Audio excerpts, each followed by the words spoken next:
What's going on, everybody? Jeremy with Detroit Tech. We are back with the winner of our previous battle, the Logitech G502, and the challenger, Corsair's Dark Core wireless mouse.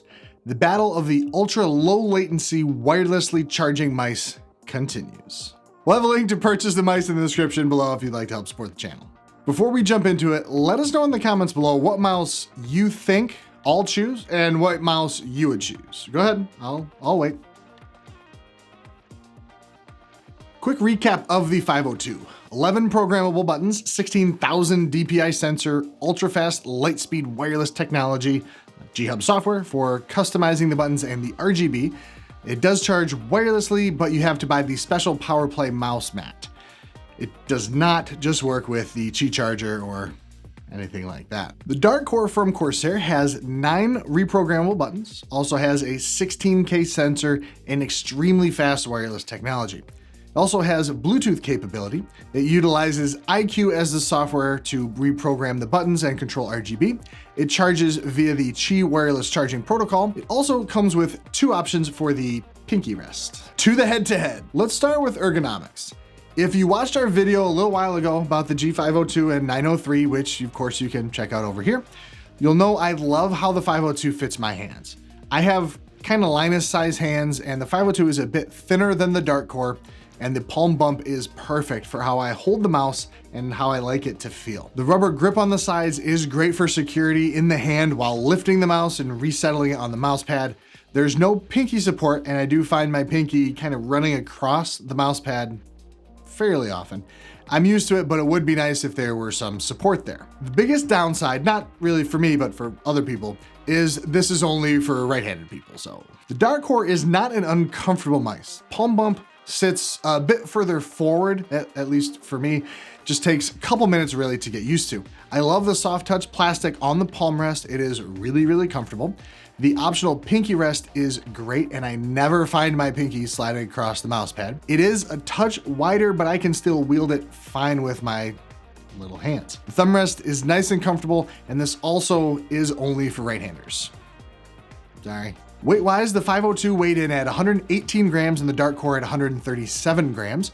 Both thick boys, with the Dark Core obviously liking the pizza a little bit more than the 502. Kind of like me. As for ergonomics, it's really kind of a toss-up. The 502 fits my hands a little bit better, but just slightly larger hands I'm sure will work really well with the Dark Core. They're both only for righties. I heard Razer is coming out with a left-hand Naga or something, so you know, there's that. Buttons! I love buttons on my mouse, all the buttons, except for the crazy MMO mice. I don't like that. That's too many.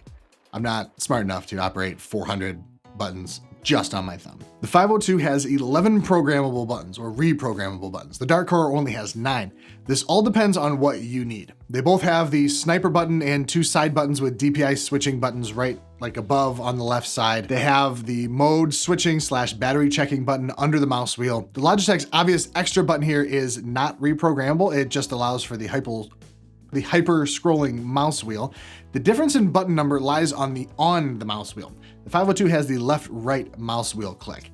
These are a couple of my favorite buttons, and here's why. The DPI switching buttons are in such a weird place on both mice that I will basically never switch them to anything else, unless apparently you're mad. So they're basically useless in gaming because I can't get to them quickly enough. I used to play World of Warcraft a bunch, and the side mouse wheels were perfect for my Death Knight. Other classes too, but I made it Death Knight. In titles like Modern Warfare, where you can slide, there's a mouse button there. Throw a grenade, mouse button for that. Throw a tactical item, you got a mouse button for that too.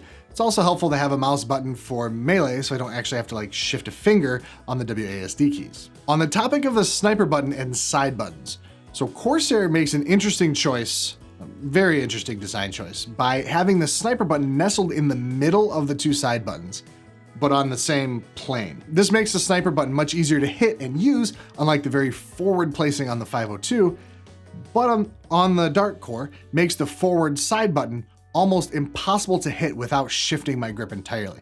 And I use that front button a lot. It's my slide or crouch button, so for like Apex Legends or Modern Warfare, it's almost impossible to use. It's a standard button on Overwatch too. I even tried adjusting my grip on the mouse and holding it like angled weird, but it was still just difficult to hit that button. If they would have just put the sniper button on a different plane like the Logitech, it would be so much better. The Corsair M65 is a phenomenal example of this. The side buttons are higher up and my thumb literally sits right on the sniper button. Plus, on that, sniper button has a firmer activation so you don't accidentally hit it a bunch. Other than that, all the buttons are satisfyingly clicky, have good weight to them without being like too heavy to hit. However, Logitech wins this round on the basis of the left-right mouse wheel buttons and the more usable side buttons. I wish their sniper button was really in a better position, but I'm kind of a crap sniper anyway, so kind of a wash. As far as the sensor goes, I'm definitely not like a pro player. In fact, I'm actually kind of bad. That being said, I didn't really notice any difference in the sensors. They're both 16K with a super fast report rate. Aiming was more affected by like the fit of the mouse for me than any sort of like sensor anyway, so that's a tie. Connectivity. The Logitech connects via Lightspeed protocol through a dongle or the PowerPlay mat. It's, super low latency connection that's basically as good as or better than many wired mice. Just make sure you have your dongle with you at all times if you want to travel with it. The Dark Core has its own 2.4 gigahertz wireless protocol you have to have a dongle for as well, which is a little bit larger than the Logitech one, but Corsair also built in Bluetooth support. So if you travel and don't feel like buying a separate expensive gaming mouse to take with you, you just flick a switch on the bottom of the mouse and you're good to go on Bluetooth. It obviously won't have the super low latency of their 2.4 gigahertz connection, but you also won't lose your dongle. Connectivity goes to the Corsair Dark Core. It's a great call to include the Bluetooth. On the topic of wireless charging, let's start with this. Both mice are able to be charged by simply plugging them in, which allows you to keep gaming, just not wirelessly. Where they differ is the type of wireless charging that you have. The Dark Core features Qi wireless charging. This is pretty standard form of charging. Most smartphones now are even, or I should say most high-end smartphones are even compatible, and there's tons of options out there and pretty stinking cheap as well. Corsair even has their own mouse pad with a Qi charger built into the corner, so you can charge your phone while you game and charge your mouse while you don't. Logitech, on the other hand, has their PowerPlay technology. I won't get into specific details of the differences, mostly because I don't know, but this I do know. You can't just buy a random PowerPlay charger. As far as I'm aware, the only charger is the PowerPlay mouse pad, which we did a video about right over here, and it's pretty expensive too, at around $100. The benefit here is that your Logitech mouse will charge while you use it wirelessly due to the large charging surface. So unless you leave your mouse like hanging off the edge of the mouse pad, you'll literally never have to worry about it running out of battery. Wireless charging is basically a toss-up for me. It's basically low cost versus higher convenience. Personally, at like this point in my life, convenience tends to win over cost, but that's just me and probably Corey. Software is the final metric to look at. Logitech G Hub is, for the most part, pretty good software. Allows you to have different profiles for different programs, usually switches between the programs automatically and pretty quickly.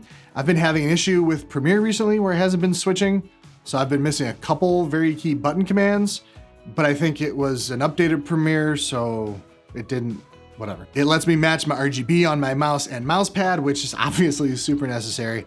And if you have other Logitech peripherals like keyboards or headsets, it's a one-stop shop. And it even gives you the amount of battery left in a percentage. Pretty nice. The Corsair iQ software is a bit of a different story. Unless the mouse is connected via like the actual cable, it won't even tell you the percentage of the battery. It does allow you to customize the mouse however you would like, but half the time it didn't even show my mouse as connected. It's buggy, it crashes. The worst part is how it worked with my liquid cooler. This seems off topic, but bear with me. I have the Corsair H110i AIO cooler. I originally used the Corsair Link software to control it. Very simple software that worked very well. But when I installed iQ, it took over control. I was rendering a video a couple weeks ago and my CPU temperatures were getting way higher than normal. I went into iQ to see what my fans were spinning at and how fast the pump was spinning, and it didn't even show my cooler as connected. Not to mention, my fans kept spinning up and down with like almost zero load on the CPU. I uninstalled iQ and tried to re-render that video. Temperatures were normal, and I had control in Link to increase the pump speed to make sure I could get rid of that heat faster. Basically, iQ is a cancer on your computer. Software, clearly goes to Logitech. So which mouse should you use? I would probably suggest the 502 Lightspeed.